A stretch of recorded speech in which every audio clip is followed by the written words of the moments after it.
तेनालीराम ने सुना था कि राजा कृष्णदेव राय बुद्धिमानों व गुणवानों का बड़ा आदर करते हैं।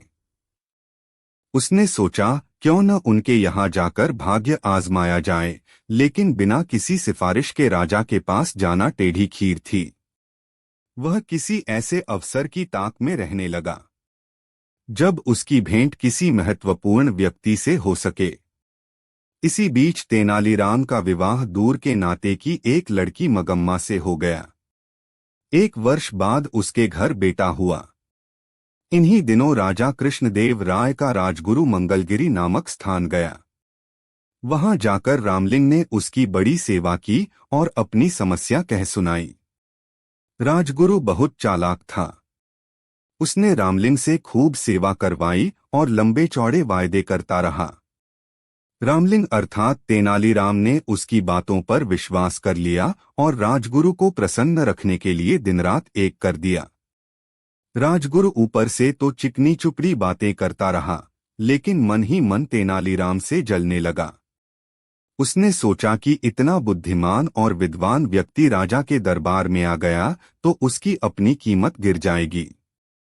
पर जाते समय उसने वायदा किया, जब भी मुझे लगा कि अवसर उचित है, मैं राजा से तुम्हारा परिचय करवाने के लिए बुलवा लूंगा। तेनालीराम राजगुरु के बुलावे की उत्सुकता से प्रतीक्षा करने लगा, लेकिन बुलावा न आना था और नहीं आया। लोग उससे हंसकर पूछते, क्यों भाई रामलिंग, जाने के लिए सामान बांध लिया ना? कोई कहता, मैंने सुना है कि तुम्हें विजयनगर जाने के लिए राजा ने विशेष दूत भेजा है। तेनालीराम उत्तर देता, समय आने पर सब कुछ होगा। लेकिन मन ही मन उसका विश्वास राजगुरु से उठ गया। तेनालीराम ने बहुत दिन तक इस आशा में प्रतीक्षा की कि राजगुरु उसे विजयनगर बुलवा लेगा। अंत में निराश होकर उसने फैसला किया कि वह स्वयं ही विजयनगर जाएगा। उसने अपना घर और घर का सारा सामान बेचकर यात्रा का खर्च जुटाया और मां, पत्नी तथा बच्चे को लेकर विजयनगर के लिए रवाना हो गया। यात्रा में जहां कोई रुकावट आती, तेनालीराम राजगुरु का नाम ले देता, कहता, मैं उनका शिष्य हूं। उसने मां से कहा, देखा, जहां राजगुरु का नाम लिया, मुश्किल हल हो गई। व्यक्ति स्वयं चाहे जैसा भी हो, उसका नाम ऊंचा हो तो सारी बाधाएं अपने आप दूर होने लगती हैं। मुझे भी अपना नाम बदलना ही पड़ेगा। राजा कृष्णदेव राय के प्रति सम्मान जताने के लिए मुझे भी अपने नाम में उनके नाम का कृष्ण शब्द जोड़ लेना चाहिए।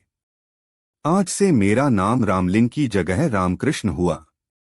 बेटा, मेरे लिए तो दोनों नाम बराबर हैं। मैं तो अब भी तुझे राम पुकारती हूँ, आगे भी यही पुकारूंगी, माँ बोली।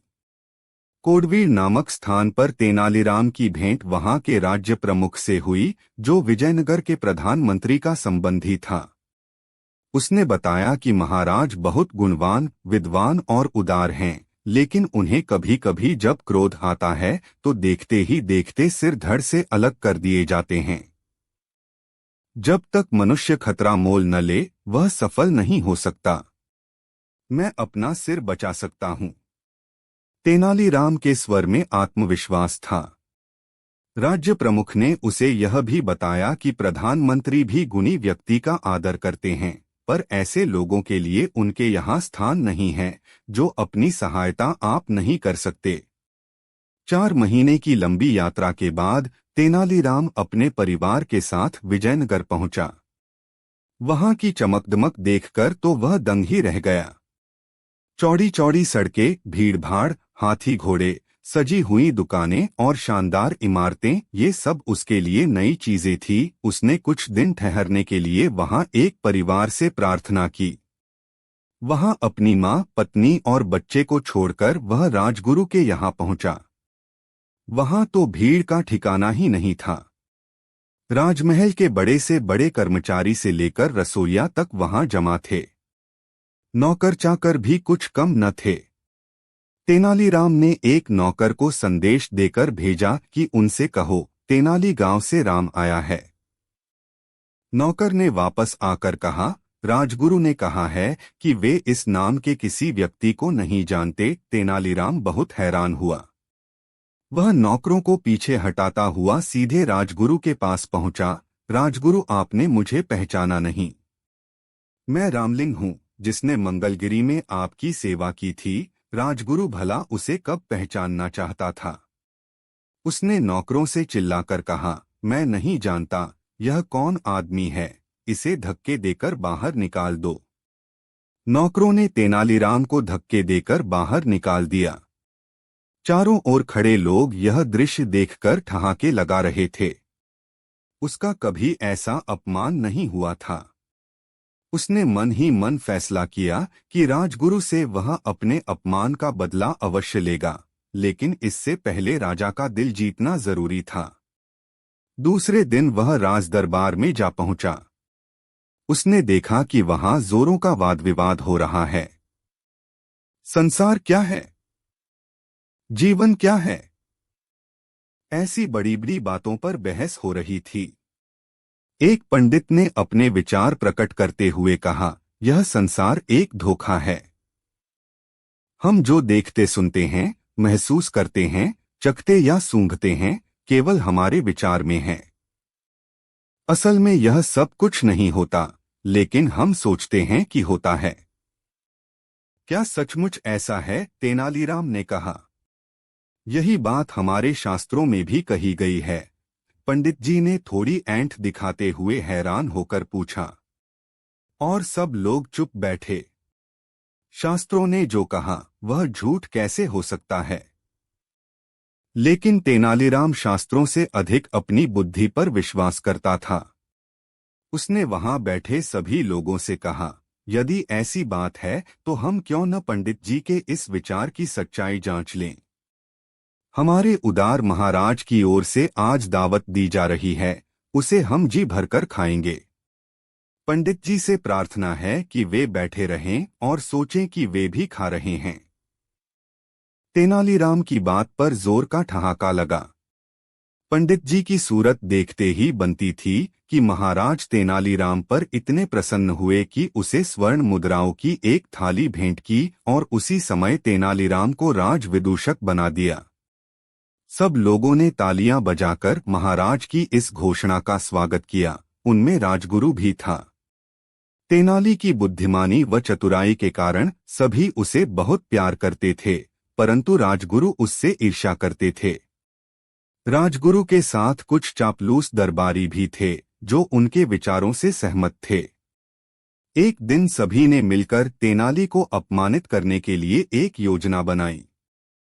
अगले दिन दरबार में राजगुरु राजा कृष्णदेव राय से बोले, महाराज, मैंने सुना है कि तेनाली ने पारस पत्थर बनाने की विधा सीखी है।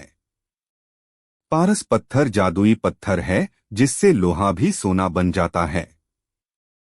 यदि ऐसा है तो राजा होने के नाते वह पत्थर प्रजा की भलाई के लिए मेरे पास होना चाहिए। इस विषय में मैं तेनाली से बात करूंगा। परंतु महाराज, आप उससे यह मत कहना कि यह सूचना मैंने आपको दी है। राजगुरु ने राजा से प्रार्थना करते हुए कहा। उस दिन तेनाली के दरबार में आने पर राजा ने उससे कहा, तेनाली, मैंने सुना है कि तुम्हारे पास पारस है। तुमने लोहे को सोने में बदलकर बहुत धन इकट्ठा कर लिया है। तेनाली बुद्धिमान तो था ही, सो वह तुरंत समझ गया कि किसी ने राजा को उसके विरुद्ध झूठी कहानी सुनाकर उसे फंसाने की कोशिश की है, इसलिए वह राजा को प्रसन्न करते हुए बोला, जी महाराज, यह सत्य है। मैंने ऐसी कला सीख ली है और इससे काफी सोना भी बनाया है। तब तुम अपनी कला का प्रदर्शन अभी इसी समय दरबार में करो। महाराज, मैं अभी ऐसा नहीं कर सकता। इसके लिए मुझे कुछ समय लगेगा। कल सुबह मैं आपको लोहे को सोने में परिवर्तित करने की कला दिखाऊंगा। राजगुरु व उसके साथी समझ गए कि तेनाली अब फंस गया है, लेकिन वे यह जानने को उत्सुक थे कि तेनालीराम इस मुसीबत से छुटकारा पाने के लिए क्या करता है। अगले दिन तेनाली गली के एक कुत्ते के साथ दरबार में आया। उस कुत्ते की पूंछ को उसने एक नली में डाला हुआ था। उसे इस प्रकार दरबार में आता देख हर व्यक्ति हंस रहा था, परंतु यह देखकर राजा क्रोधित हो गए और बोले, तेनाली, तुमने एक गली के कुत्ते को राजदरबार में लाने की हिम्मत कैसे की? महाराज, पहले आप मेरे प्रश्न का उत्तर दीजिए। क्या आप जानते हैं कि कुत्ते की पूंछ को कितने भी वर्षों तक एक सीधी नली में रखें, तब भी वह सीधी नहीं होती।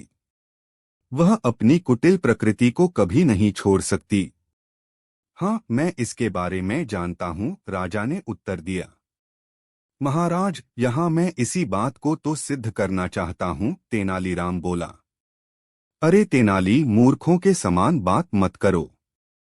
कुत्ते की पूंछ कभी सीधी हुई है जो तुम मुझसे पूछ रहे हो, बल्कि तुम जानते हो कि तुम इस कुत्ते की पूंछ को सीधा नहीं कर सकते हो, क्योंकि यह उसकी प्रकृति है। ठीक यही तो मैं आपको दिखाना चाहता हूँ और सिद्ध करना चाहता हूँ कि जब एक कुत्ते की पूंछ अपनी प्रकृति के विरुद्ध सीधी नहीं हो सकती, तो फिर लोहा अपनी प्रकृति को छोड़कर सोना कैसे बन सकता है। राजा कृष्णदेव राय को तुरंत अपनी गलती का एहसास हो गया। वे समझ गए कि उन्होंने बिना कुछ सोचे समझे राजगुरु की झूठी बातों पर आंख बंद करके विश्वास कर लिया। उन्होंने राजगुरु से तो कुछ नहीं कहा, परंतु तेनाली को उसकी चतुराई के लिए पुरस्कृत किया। राजगुरु व उनके साथी दरबारियों ने शर्म से झुका लिया, क्योंकि उन लोगों के लिए यही अपमान व दंड था। इसके बाद तेनालीराम के खिलाफ कुछ भी कहने की उनकी हिम्मत नहीं होती थी। प्रत्येक भारतीय बच्चे ने अपना बचपन अटूट ध्यान और आकर्षण के साथ बीरबल और तेनाली रमन की मजाकिया और अविश्वसनीय कहानियों पर आश्चर्यचकित होकर बिताया है। इन कहानियों ने हमेशा बच्चों को सही गलत में अंतर करने में मदद की है। तेनाली रामकृष्ण स्टोरीज एक प्रमुख विद्वान, कवि और विजयनगर साम्राज्य के राजा कृष्णदेवराय के सलाहकार थे। आइए आज तेनाली रामकृष्ण की 5 सर्वश्रेष्ठ कहानियों पर गौर करें, जो उनकी बुद्धिमत्ता और ज्ञान को दर्शाती हैं। विजयनगर राज्य में विद्युल्ता नाम की एक महिला रहती थी। विद्युल्ता को अपनी उपलब्धियों पर गर्व था और उसका मानना था कि ज्ञान और बुद्धिमत्ता में कोई भी उससे आगे नहीं निकल सकता। इस प्रकार अपनी श्रेष्ठ बुद्धि साबित करने के लिए उसने अपने घर के सामने एक बोर्ड लगा दिया, जिसमें ज्ञान में उसे हराने वाले को 1000 सोने के सिक्के का पुरस्कार देने की घोषणा की गई। एक दिन ऐसा हुआ कि एक जलाऊ लकड़ी बेचने वाला उसके घर के सामने आया और चिल्लाने लगा कि कोई उसकी लकड़ी खरीद ले। परेशान होकर और जलाऊ लकड़ी बेचने वाले को विदा करने की इच्छा से विद्युल्ता उस आदमी की जलाऊ लकड़ी खरीदने के लिए सहमत हो गई। उस आदमी ने तुरंत मांग की कि वह अपनी जलाऊ लकड़ी को केवल मुट्ठी भर अनाज के बदले देगा। उसने आगे कहा कि यदि वह उसकी चुनौती पूरी नहीं कर पाती है, तो उसे मात देने वाले व्यक्ति को दिए गए 1000 सोने के सिक्के देने होंगे। इसके बाद अंततः दोनों के बीच बहस हुई और मामला अदालत में चला गया। न्यायाधीश ने जलाऊ लकड़ी विक्रेता से अपने कृत्य की व्याख्या करने को कहा। जलाऊ लकड़ी विक्रेता ने बताया कि उसने मुट्ठी भर अनाज मांगा था, जिसका मतलब था कि वह एक ऐसा अनाज चाहता था जो उसके हाथ में समा जाए। यह सुनकर न्यायाधीश भी जलाऊ लकड़ी बेचने वाले से सहमत हो गया और विद्युल्ता को हार माननी पड़ी। आखिरकार थोड़ी देर के बाद उसने जलाऊ लकड़ी बेचने वाले से पूछा कि वह कौन है, जिस पर तेनालीराम ने अपना भेष उतार दिया और खुद को प्रकट किया। कहानी हमें बताती है कि हमें अपनी उपलब्धियों पर अहंकार नहीं करना चाहिए और अपनी उपलब्धियों में विनम्र होना चाहिए। राज्य में अफवाह थी कि जो कोई भी सुबह सबसे पहले रामैया को देखेगा, निस्संदेह उसकी पूरे दिन की भूख खत्म हो जाएगी। जब राजा को इस व्यापक अफवाह के बारे में पता चला, तो उन्होंने स्वयं इसका परीक्षण करने का निर्णय लिया। इसलिए एक दिन राजा ने जानबूझकर अपने कर्तव्यों पर ध्यान देने से पहले सुबह सबसे पहले रामैया से मुलाकात की। उस दिन राजा भोजन नहीं कर सका क्योंकि उसके भोजन में एक मक्खी थी। जब दूसरी बार भोजन परोसा गया तो राजा की भूख खत्म हो चुकी थी। इस घटना से राजा को विश्वास हो गया कि रामाया वास्तव में शापित है और इसलिए उसने रामाया को फांसी देने का आदेश दिया। यह सुनकर रामाया की पत्नी तुरंत तेनालीराम के पास गई और उनसे अपने पति की जान बचाने का कोई उपाय सोचने की विनती की। इस प्रकार तेनालीराम राम्या से मिले और उसके कान में कुछ कहा। तदनुसार फांसी पर लटकाए जाने से पहले राम्या ने राजा को एक नोट भेजा जिसमें उनसे संदेश पढ़ने का अनुरोध किया गया। पत्र में रामाया ने राजा से पूछा था, अधिक शापित कौन था, वह या राजा, क्योंकि अगर कोई उसे सुबह देखता है तो उनकी भूख मर जाती है, लेकिन अगर उन्होंने राजा को पहले देखा तो उनकी भूख खत्म हो जाती है। जिंदगी। जब राजा ने यह पढ़ा तो उसे अपनी गलती का एहसास हुआ और उसने उस व्यक्ति को मुक्त कर दिया। एक दिन राजा को एक आलीशान महल का सपना आया जो हवा में तैर रहा था। नींद से जागने पर राजा ने फैसला किया कि वह एक ऐसा महल बनाने जा रहा है और उसने घोषणा की कि जो कोई भी उसके लिए ऐसा महल बनवाएगा उसे वह 1000 सोने के सिक्के देगा। यह सुनकर सभी दरबारी आश्चर्यचकित रह गए क्योंकि वे जानते थे कि ऐसा महल बनाना असंभव है, लेकिन राजा के क्रोधित होने के डर से वे चुप रहे। जब तेनालीराम को इस बात का पता चला तो उन्होंने दरबारियों की मदद करने का फैसला किया।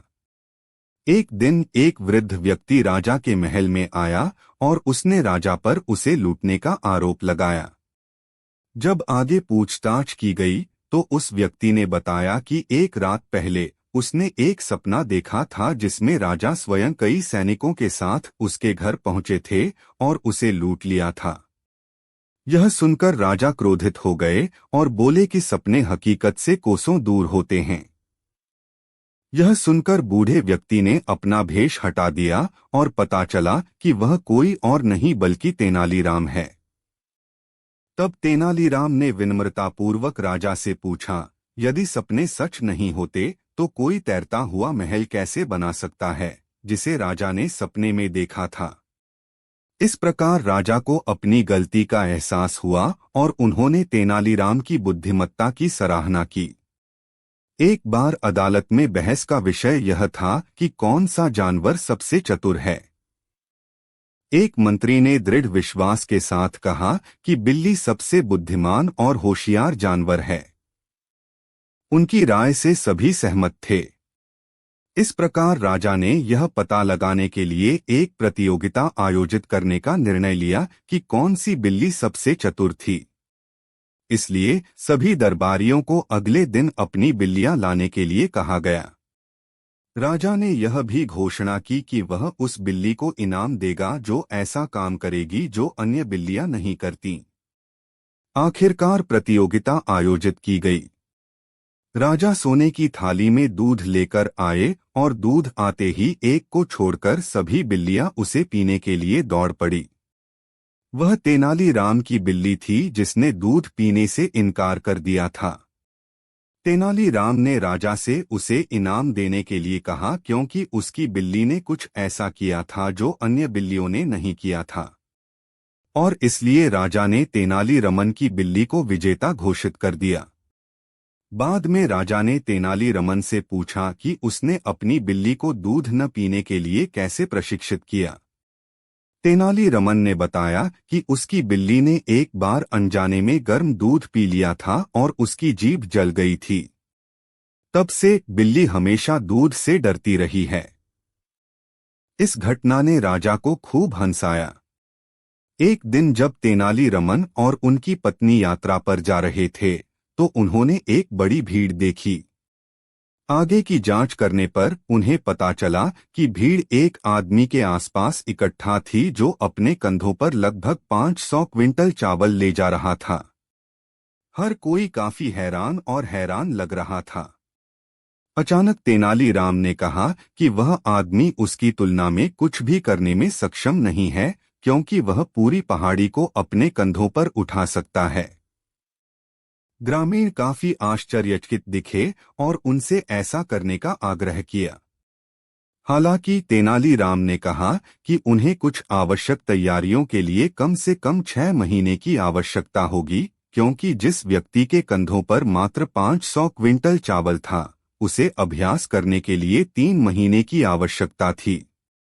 इस पर सभी सहमत हो गए और तेनालीराम को 6 महीने के लिए गांव में रहने की अनुमति दे दी गई।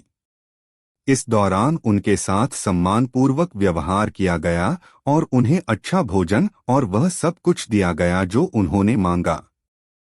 आखिरकार 6 महीने पूरे हो गए और तेनालीराम के प्रदर्शन का दिन आ गया। जैसा कि उन्होंने कहा था, तेनालीराम पहाड़ी के नीचे चले गए और स्थिर खड़े रहे। यह देखकर ग्रामीणों ने उससे पूछा कि वह पहाड़ी को अपने कंधों पर क्यों नहीं उठा रहा है। इस पर उसने जवाब दिया कि वह इंतजार कर रहा था कि वे पहाड़ी को अपने कंधों पर रखें ताकि वह इसे उठा सके, क्योंकि उसने यह नहीं कहा था कि वह इसे उठा सकता है। एक पल के लिए गांव वाले हैरान रह गए और कोई कुछ नहीं बोला। प्रारंभिक चुप्पी के बाद सभी लोग खूब हंसे और तेनालीराम को उनकी त्वरित बुद्धि के लिए बधाई दी। तेनालीराम कृष्ण की सभी कहानियां दिलचस्प और मजाकिया होने के साथ साथ गहरे अर्थ भी रखती हैं। कहानी में चित्रित सरल घटनाओं के माध्यम से किसी भी उम्र के लोग जीवन में अमूल्य सबक ले सकते हैं। आज तेनालीराम की कहानियां काफी लोकप्रिय हैं और खूब पढ़ी जाती हैं। सेवक को राजा सोने की एक मुद्रा रोज देता था। वह बहुत ही ईमानदार था, इस वजह से राजा का प्रिय था। उसकी पत्नी भी बुद्धिमानी से घर चलाती थी। एक दिन महल से घर लौटते समय में सेवक को एक यक्ष मिला। यक्ष ने उससे कहा कि मैं तुम्हारी ईमानदारी और मेहनत से बहुत खुश हूं, इसलिए मैं तुम्हें सोने के सिक्कों से भरे 7 घड़े दे रहा हूं। तुम जब अपने घर पहुंचोगे तो ये 7 घड़े तुम्हें अपने घर में मिल जाएंगे। ये सुनकर सेवक बहुत खुश हुआ। जब वह घर पहुंचा तो उसने पूरी बात पत्नी को बताई। दोनों ने अंदर के कमरे में देखा तो वहां 7 घड़े रखे हुए थे। उनमें से 6 घड़े तो सोने के सिक्कों से पूरे भरे थे, लेकिन एक घड़ा थोड़ा सा खाली था। एक घड़ा खाली देखकर सेवक क्रोधित हो गया। वह तुरंत ही उस जगह पर गया जहां उसे यक्ष मिला था। सेवक ने यक्ष को पुकारा तो यक्ष वहां प्रकट हो गया। सेवक ने एक घड़ा खाली होने की बात कही तो यक्ष ने कहा कि वह घड़ा तुम भर लेना, वो थोड़ा सा ही खाली है। सेवक इस बात के लिए मान गया। अगले दिन सेवक का जीवन पूरी तरह बदल गया था। अब वह खाली घड़े को भरने के लिए चिंतित रहने लगा। घर में भी कंजूसी करने लगा। कुछ ही दिनों में उसकी सुख शांति खत्म हो गई थी। वह रोज उसमें एक स्वर्ण मुद्रा डाल रहा था, लेकिन बहुत दिनों के बाद भी वह घड़ा खाली ही था। राजा के सेवक के व्यवहार में परिवर्तन देखा तो वह समझ गए कि सेवक परेशान है। उसने सेवक से परेशानी की वजह पूछी तो सेवक ने पूरी बात बता दी। राजा ने कहा कि तुम अभी वो 7 घड़े उस यक्ष को वापस कर दो, क्योंकि 7वां घड़ा लालच का है, वह कभी नहीं भरेगा। लालच की वजह से ही तुम्हारा सुखी जीवन अशांत हो गया है। सेवक को राजा की बात समझ आ गई। उसने तुरंत ही 7 घड़े यक्ष को लौटा दिए। इसके बाद उसके जीवन में फिर से